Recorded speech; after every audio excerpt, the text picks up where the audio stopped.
Good afternoon. I'd just like to summarize some of our accomplishments since our last sunset review 4 years ago.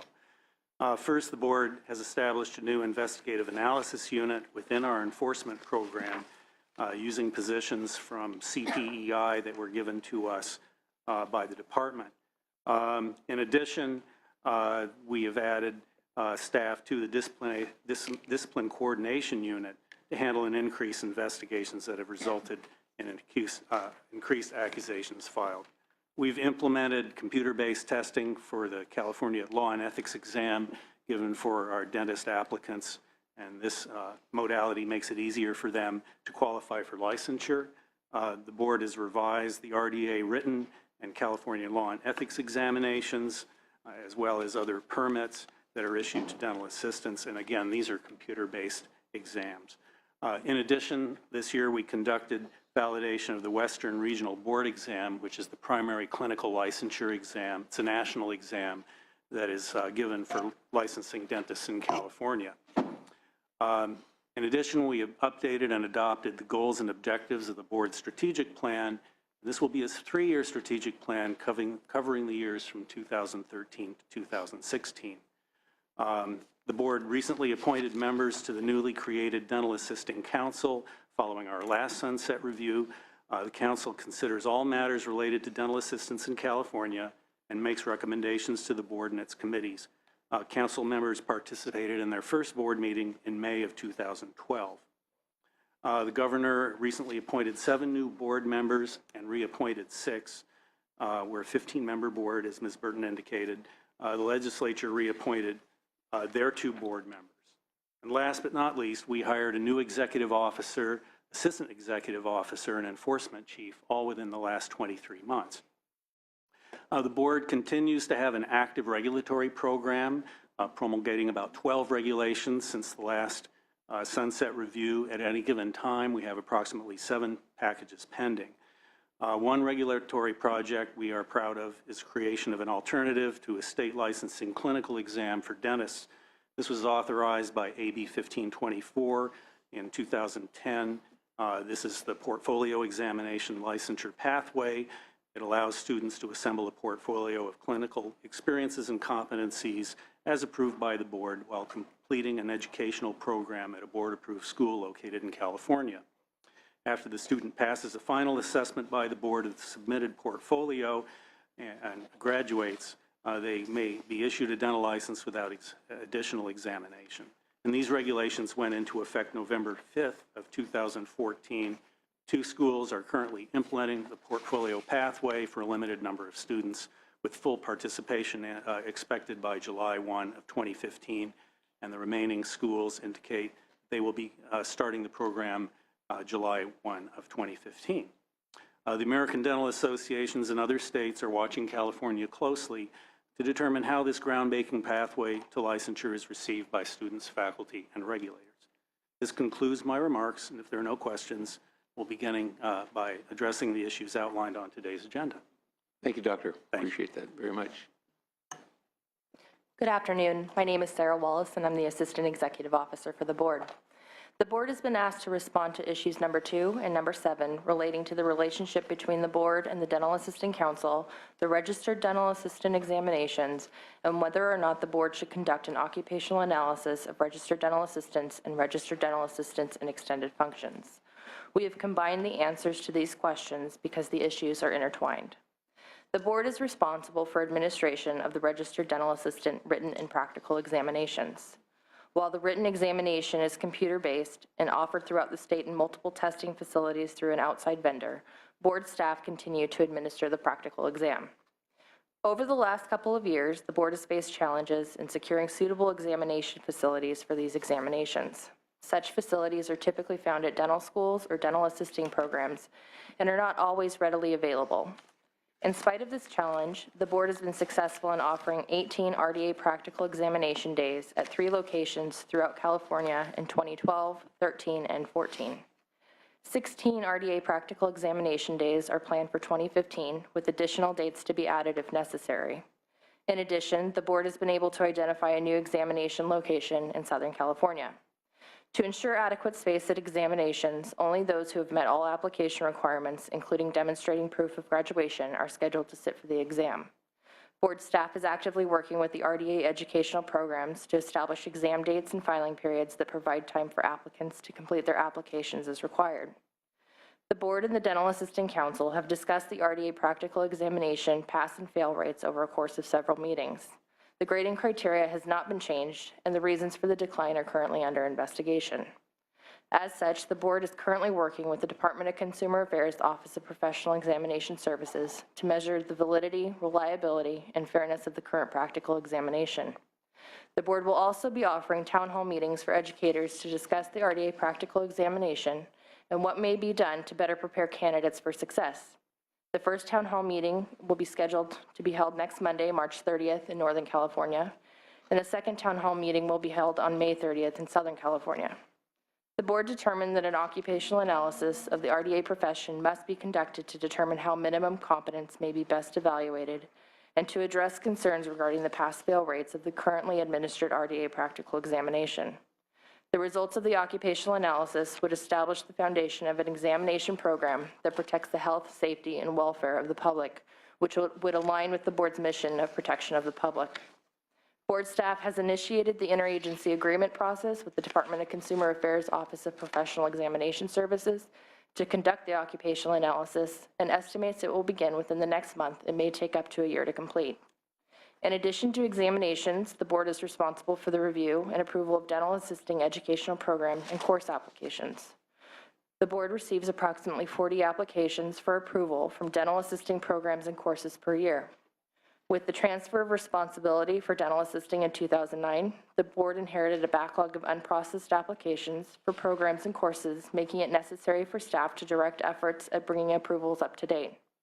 This has been accomplished, and educational program and course approvals are now processed within 90 days, provided there are no application deficiencies. At the October 2013 council meeting, staff provided a detailed report on the reevaluation process and tentative timeline for reevaluation of RDA programs and educational courses as is required approximately every 7 years. Moving forward, program and course reevaluations will be conducted as resources permit.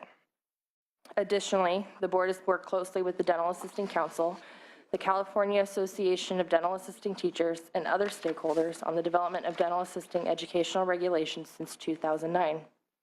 In fact, the board has prioritized the development of revised dental assisting regulations in fiscal years 12-13, 13-14, and 14-15.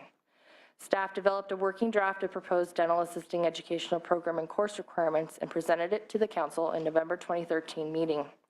Subsequently, the council held a regulatory workshop in December 2013 to allow stakeholders the opportunity to participate in the development of the proposal. At the February 2014 board meeting, the upcoming March regulatory workshop was postponed to allow time to study AB 1174, which expanded the scope of practice for RDA EFs and would require the development of additional educational regulations. The Dental Assisting Educational Program and Course Requirements regulatory proposal is presently in the queue to be addressed by the board, and a regulatory development workshop is in the process of being scheduled for June 19th. We look forward to beginning the regulatory process that will provide additional input for development on this priority item. The board is also fortunate to have the Dental Assisting Council to consider all matters relating to dental assisting and make appropriate recommendations to the board. Members of the council represent as broad a range of dental assisting experience and education as possible, consistent with requirements. As a committee of the board, council recommendations are made in consultation with the board's executive officer and legal counsel, as is required by BMP Code Section 1601.3. Applications for appointment to the council are reviewed by a subcommittee consisting of the board members who serve on the council, who make a final recommendation to the board for council appointment. Applications are made available for public inspection as is required. The board feels strongly that the council appointment process has been fair and transparent. Because the council is a new entity, it has taken time for its members to become familiar with parliamentary procedure, as well as the regulatory and legislative processes. To date, applicants for council appointment have had little or no experience with the political process. Nevertheless, the board remains committed to working with the council in a supportive and collaborative manner. Thank you for the opportunity to respond to these issues. This concludes my remarks. Are there any questions? Okay, thank you. Those were remarks related to issue 2 and 7. Is that correct? Okay. Chair Bonilla? I do have, I guess, a question. How often are you offering the tests? The test is currently offered twice in February, one in the north, one in the south, the same in April, 2 weekends, twice in August. We have one scheduled in Santa Maria in July, and then again twice in November. We've currently set out a letter surveying out all the programs, asking for their graduation dates for 2015 and 16 so that we can align our examination dates in accordance with their anticipated graduation. And as I understand, there is a problem, though, of people trying to get in. Like, there's not enough capacity to test everyone who wants to be tested. Is that true? We had a situation last August where there were 22 CODA approved programs that graduated in May, and we were not able to accommodate everybody for the August examinations. We have a capacity to test 540 candidates per examination weekend, and we were not able to accommodate that. However, we were able to schedule a special examination the first part of October in Southern California to accommodate for that overflow.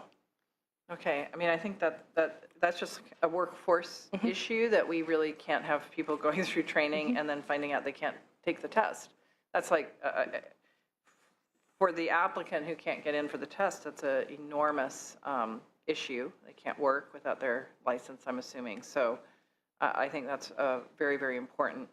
And then on this other issue, I really lost track in your report because it was just so much information. But in terms of the passage rates, this is issue 7. What are you doing to address that?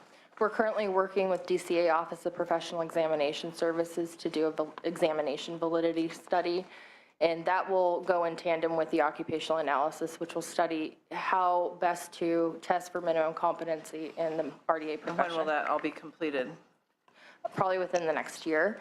The the occupational analysis will be completed within a year. The examination validity study, we're working currently with them to have them come and look at examination. They are currently booked with workshops, so I think the earliest will be August. Okay, I'm a believer in very clear timelines, and I think for the purposes of our sunset, I would like to get some exact dates about when this is going to be completed and addressed. It really isn't, again, serving our workforce needs to have people taking the test and then failing it, if there's something we can be doing about that. So please report back exact dates, schedule it, let us know when it's going to happen. It's kind of not okay just to let it kind of be out there without us responding proactively to it. Assemblymember Wood. Yeah, just a couple questions. You said that applicants for the examination are not allowed to take that until they have demonstrated graduation. Is that correct? No, there's different pathways to licensure for registered dental assisting. Okay. There's on-the-job training or educational pathway. Regardless of pathway, applicants are required to meet all of the application requirements as is prescribed by law before they're able to sit for the examination.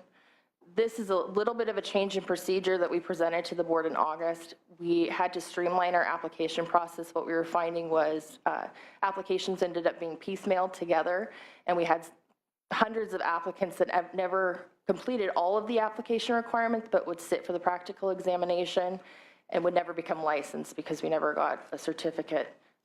In preparation for Breeze and streamlining the application process, this is something that we've had to do to make sure that we have adequate space and resources available. So in the past, if the institution where say not an on-the-job training, but an institution is actually providing the education, certified that the person would be graduating and eligible to take the exam, they were allowed to do that before?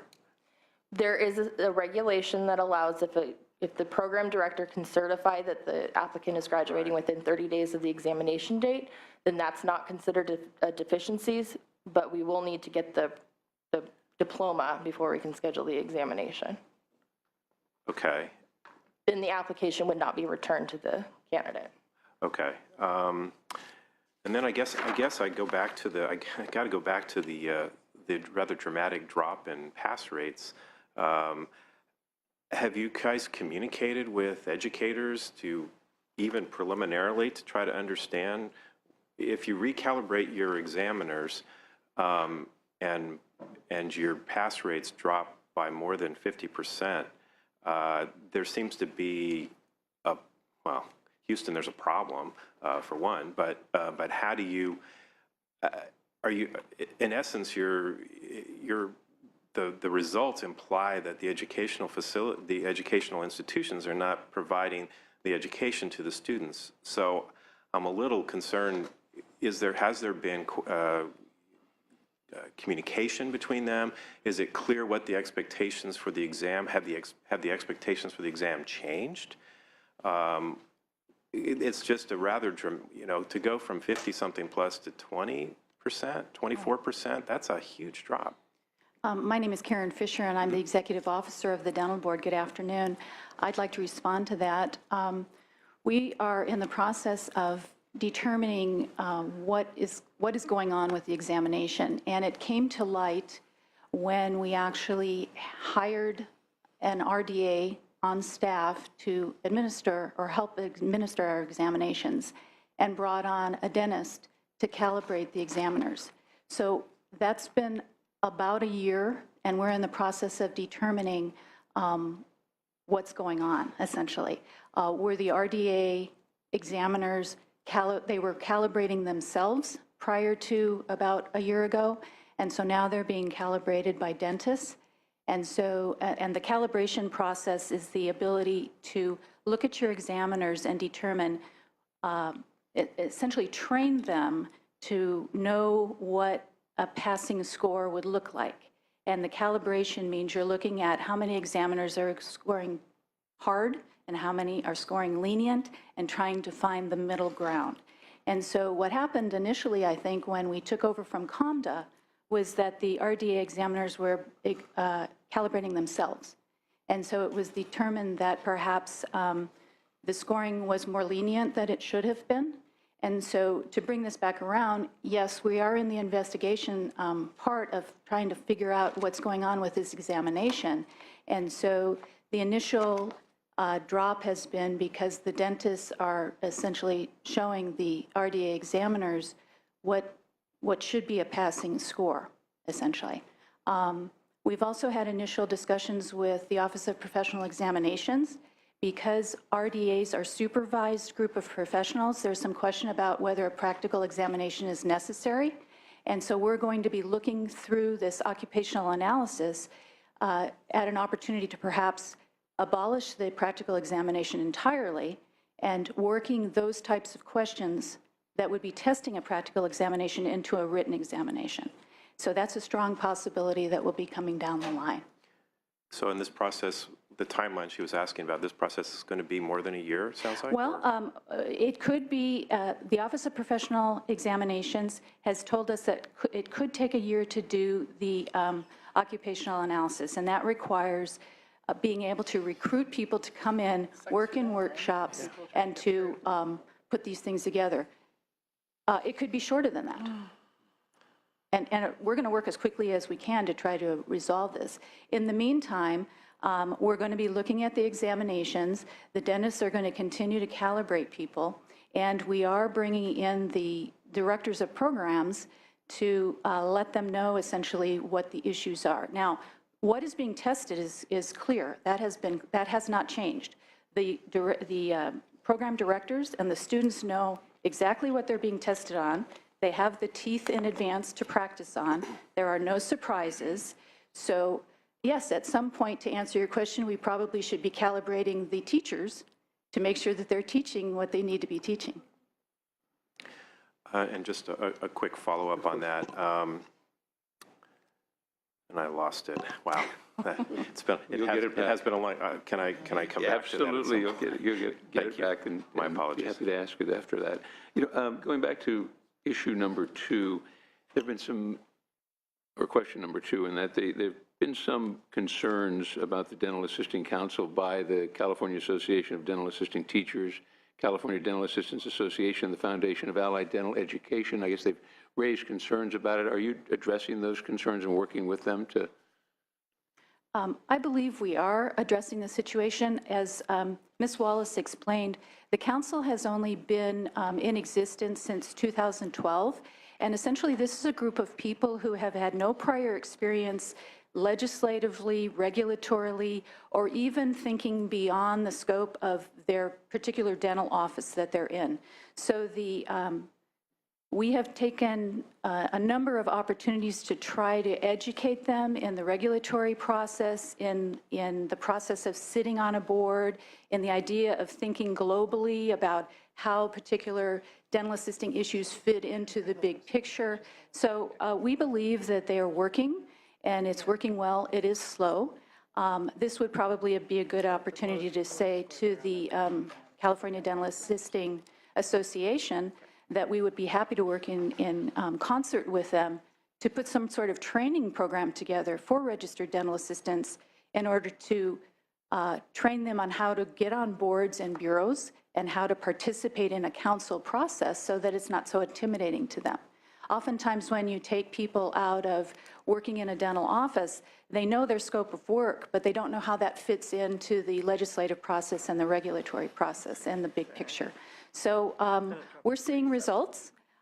They're getting more confident in being able to look at the issues. It's scary. I mean, I've been in front of boards and bureaus before, and being up here in front of you all is a bit intimidating, and I'm an experienced person. These people have had little experience in this process, but we're looking forward to working it out with them, and we feel that they actually provide a valuable service to the board.